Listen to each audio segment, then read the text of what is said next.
사랑하는 주님 감사합니다. 흔들림이 많은 세상 가운데 주님 세상에 눈을 두고 세상에 마음을 둘 때에 우리 마음도 흔들리는 것을 주님 앞에 고백합니다. 주님, 흔들림이 심한 이 세상 가운데 흔들리지 않기 위하여 오늘도 주님 말씀 앞에 나의 마음을 주님의 말씀에 묻고 주님의 은혜의 복음 위에 묻기를 원합니다.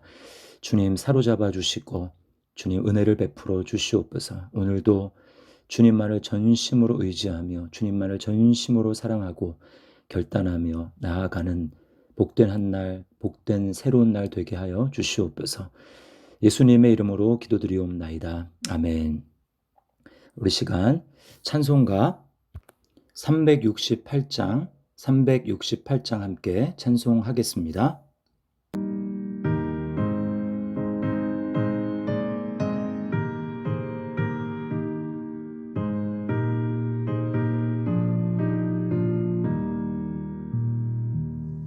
주 예수여 은혜를 내려주사 곧 충만케 하옵소서. 이 줄이고 목마른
예수께서 한 곳에서 기도하시고 마치심에 제자 중 하나가 여짜오되 주여, 요한이 자기 제자들에게 기도를 가르친 것과 같이 우리에게도 가르쳐 주옵소서.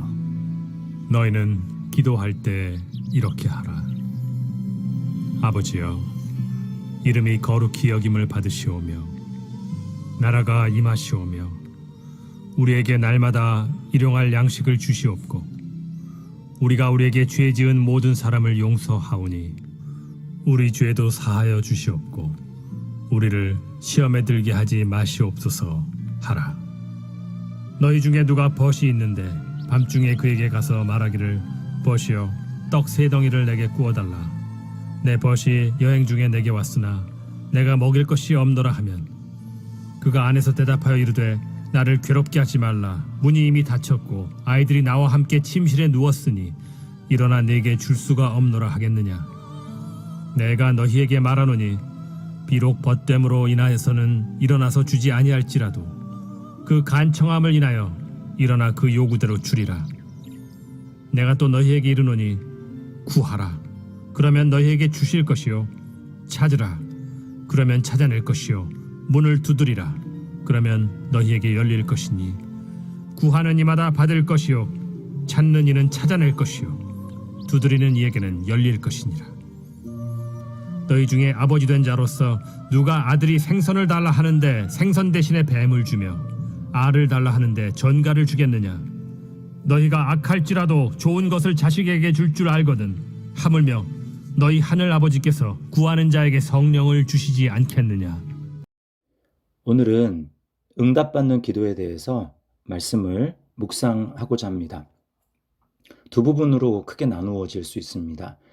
1절부터 4절까지는 우리 주기도문이죠. 무엇을 기도해야 되는지에 대해서 말씀하고 그 다음에 5절부터 13절까지는 그 기도의 내용을 가지고 우리가 어떤 태도로 기도할 것인지에 대해서 말씀합니다. 먼저 어떻게 무엇을 기도해야 될지에 대해서 우리 주기도문을 가지고 살펴보는데 마태복음과 이 누가복음에 나온 내용이 좀 다릅니다. 마태복음이 더 자세하게 나와 있죠. 누가복음은 핵심적인 부분들만 나오고 있습니다. 여기에 대해서 설명할 것이 많지만 설명이 중요한 게 아니고 그 말씀을 우리가 묵상하고 행동하는 게 순종하는 게 중요하기 때문에 이 시간에 다 다뤄보는 것이 아니고 핵심적인 부분만 좀 살펴보려고 합니다. 먼저 제자들은 예수님이 기도하시는 모습에 도전을 받고 기도를 가르쳐 달라고 합니다. 1절에 우리에게도 가르쳐 주옵소서. 여러분, 기도는 배워야 합니다. 기도는 처음부터 잘하는 사람이 없고 우리는 기도를 잘하는 사람, 또 말씀을 통해서 우리는 기도를 배워가야 합니다. 어떻게 보면 기도는 기도의 행위보다 더 중요한 게 모든 부분을 가지고 우리가 기도할 수 있습니다. 그러므로 기도는 삶에 대한 태도라고 할 수 있고 또 그런 부분에 있어서는 우리의 삶 전체가 사실은 기도라고 할 수 있죠. 그래서 기도가 달라지지 않는 것은 삶이 달라지지 않는 것입니다. 또 삶이 달라지지 않는 이유는 우리가 기도가 바뀌지 않아서 그러한 것입니다. 우리는 기도를 배워야 합니다. 예수님 제자들처럼 하나님에게 주님 기도가 좀 늘 수 있도록 기도가 성장할 수 있도록 주님 저에게도 기도를 가르쳐 주십시오. 우리 이렇게 기도할 필요가 있습니다. 자, 주님이 이제 기도를 가르쳐 주시는데요. 가장 중요한 것 2절에 보니까 이렇게 하라라고 한 다음에 아버지여 이렇게 말합니다. 이것이 가장 중요합니다. 기도의 내용보다는 우리의 기도를 받으시는 대상이신 그 하나님을 어떻게 인식할 것인지 이것이 가장 중요합니다. 하나님을 뭐라고 부르라고 하십니까? 아버지. 네. 삼위의 하나님께 다 기도할 수 있지만 기도를 엄밀하게 정의하자면 기도란 성령의 능력 안에서 예수의 이름으로 아버지께 구하는 것이 바로 기도입니다. 성령의 능력 안에서 예수의 이름으로 아버지께 구하는 것입니다. 따라서 기도할 때 가장 중요한 사실은 나의 기도를 지금 듣고 계시는 분이 아버지라는 것입니다.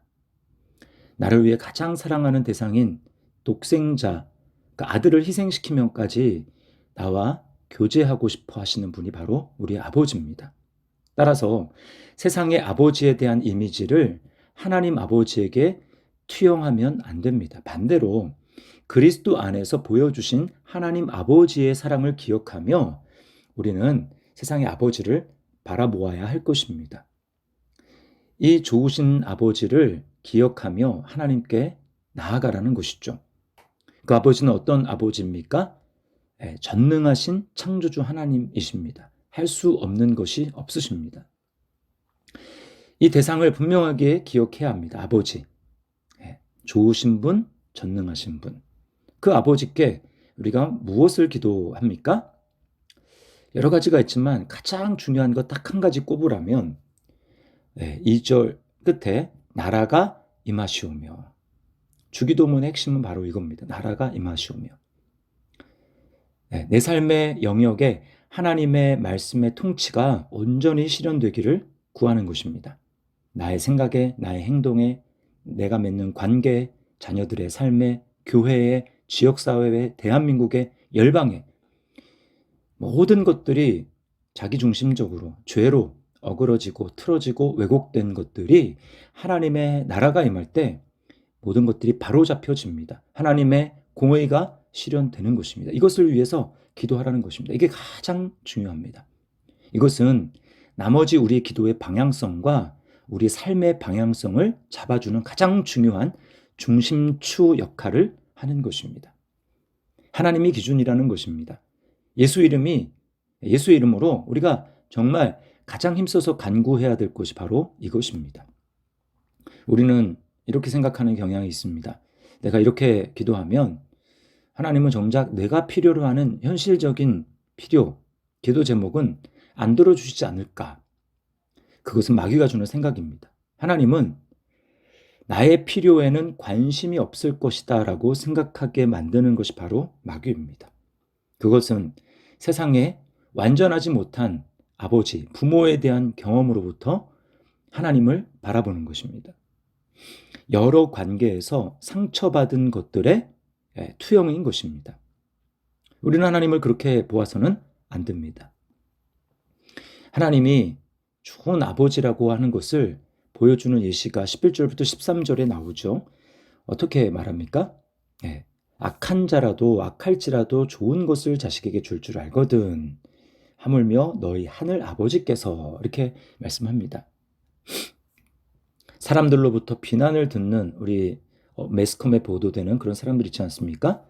그 사람들도 자식한테만큼은 좋은 것을 주려고 합니다. 그리고 여기에 성령을 주시지 않겠느냐? 이 말은 하나님 자신 전부를 주신다라는 것입니다. 여러분, 이것만큼 놀라운 약속이 어디 있습니까? 그래서 로마서 8장 32절에서는 자기 아들을 아끼지 아니하시고 우리 모든 사람을 위하여 내주신 이가 어찌 그 아들과 함께 모든 것을 우리에게 주시지 아니하겠느냐. 이 말씀을 문자 그대로 믿어야 합니다. 내가 구원받았다는 사실, 예수 그리스도가 믿어진다는 사실, 이 사실 자체가 뭘 말합니까? 우리에게 하나님이 나를 가장 사랑하신다라는 것입니다. 그 증거입니다. 그러므로 하나님 앞에 기도할 때 의심하지 마십시오. 무엇을 기도하라고요? 나라가 임하시오며. 이 기도가 제일 먼저입니다. 그럴 때 하나님이 내 삶에 필요를 채워주시는 것입니다. 자, 두 번째는 어떤 태도로 기도할 것인가 라고 하는 것입니다. 결론부터 말씀을 드리면 믿음으로 끈질기게 기도하는 것입니다. 하나님이 좋은 아버지요 전능하신 분이라는 것을 안다면, 그것을 믿는다면 그 다음 중요한 것은 바로 간청하는 기도입니다. 8절 말씀해 보세요. 내가 너희에게 말하노니 비록 벗됨으로 인하여서는 일어나서 주지 아니할지라도 그 간청함을 인하여 일어나 그 요구대로 주리라. 여기 간청하다, 간청함이라는 말이 나오죠. 이게 가장 중요한 단어입니다. 간청함의 기도.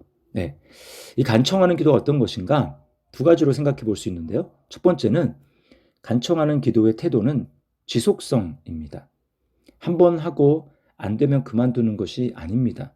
9절에 보면 구하라, 찾으라, 두드리라 이렇게 3번이나 점점 높은 강도로 이야기를 하고 있는데요.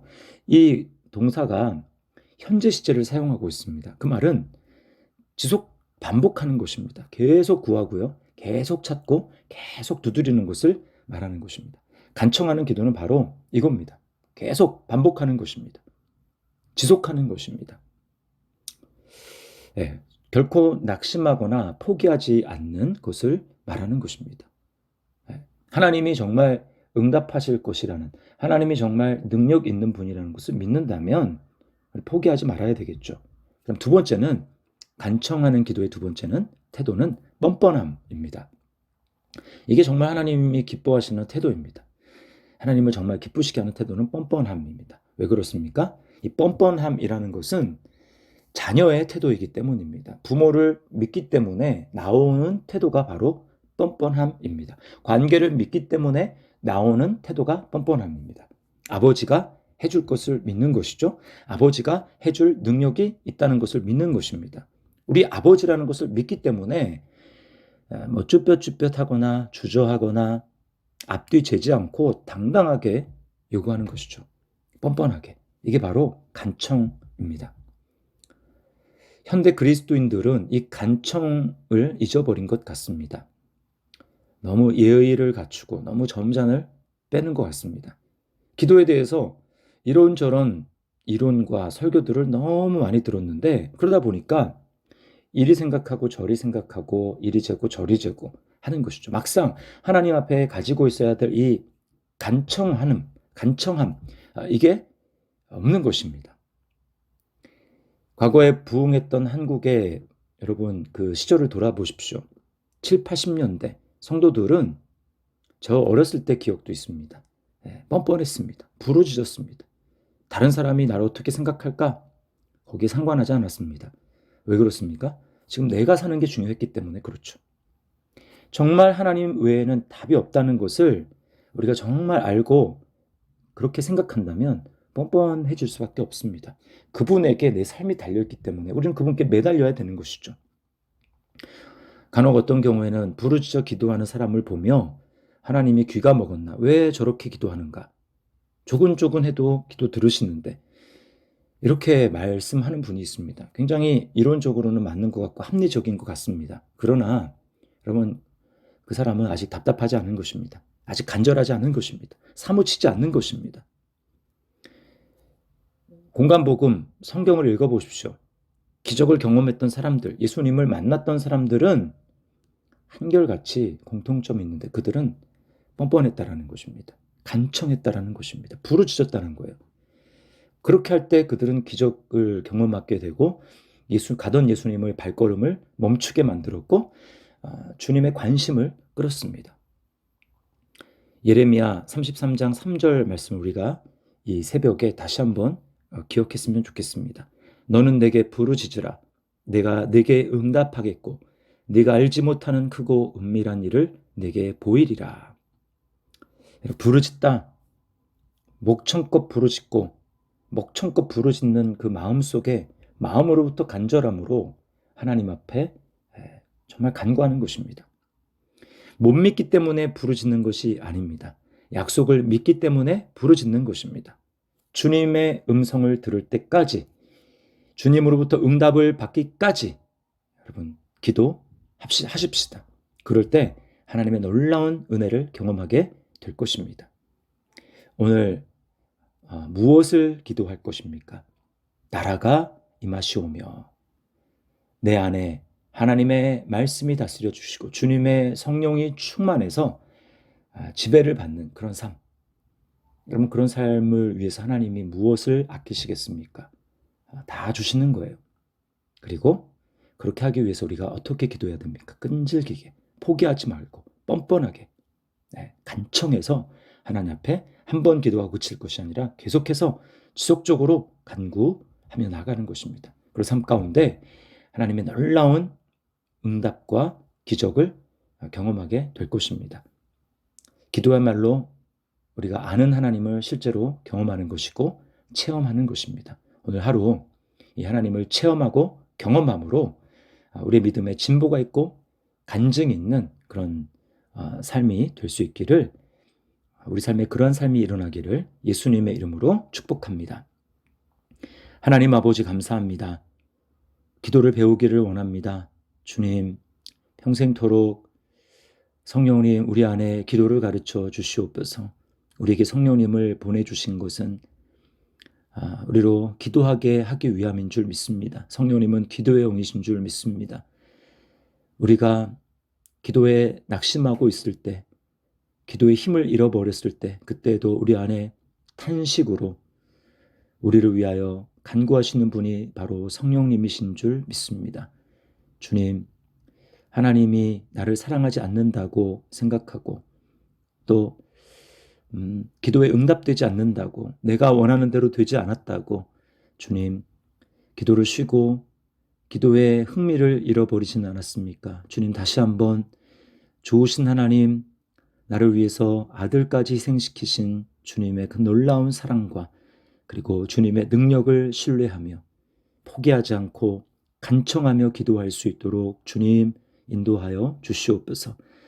우리 삶에 하나님의 다스리심의 역사, 통치의 역사, 주님 온전히 나타날 수 있도록 인도하여 주시옵소서. 그래서 귀로만 듣던 믿음이 아니라 내가 실제로 말씀대로 약속을 믿고 기도함으로 하나님을 경험하고, 그래서 내 삶에 말씀이 실제가 되고 하나님이 실제가 되고 하나님을 증거하는 그런 삶 살아갈 수 있도록 인도하여 주시옵소서. 감사드립니다. 예수님의 이름으로 기도드리옵나이다. 아멘. 하늘에 계신 우리 아버지여, 이름이 거룩히 여김을 받으시오며 나라의 마옵시며 뜻이 하늘에서 이룬 것 같이 땅에서도 이루어지이다. 오늘날 우리에게 일용할 양식을 주옵시고 우리가 우리에게 죄 지은 자를 사하여 준 것 같이 우리 죄를 사하여 주옵시고 우리를 시험에 들게 하지 마옵시고 다만 악에서 구하옵소서. 대개 나라와 권세와 영광이 아버지께 영원히 있사옵나이다. 아멘. 오늘도 기도 음악을 들으시면서 각자의 처소에서 주님과 깊이 말씀을 의지해서 믿음으로 기도하시기를 바랍니다.